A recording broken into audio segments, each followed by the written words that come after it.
বর আমাকে ভালোই বাসছে না। দিনে 4 বার করে বুইরা চাকে মারতে হবে, লুঙ্গি ফুটো জাঙ্গিয়া সব জ্বালিয়ে দাও, তাহলে যদি ঢ্যামনার বিচিতে একটু লজ্জায়।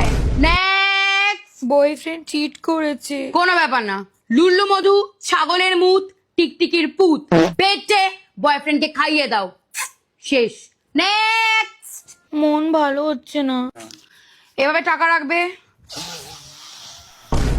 দিনে 3 বার করে। নেক্সট। আত্মীয়গুলো খুব জ্বালাচ্ছে। 3-4টে ঢ্যামনা পোকার বাচ্চা গায়ে ছুড়ে মারো, অল সেট। নেক্সট। বর গায়ে হাত তুলছে। ওর লঙ্কা কাটতে হবে, কাল 6টার সময় নিয়ে এসো। নেক্সট। মুভ অন করতে পারছি না। 3-4টে পুরো কষা ছেলের নাম্বার আছে, পাঠাচ্ছি। নেক্সট। শাশুড়ি মা খুব জ্বালাচ্ছে। মোটা পিঁপড়ে সায়ার তলায়।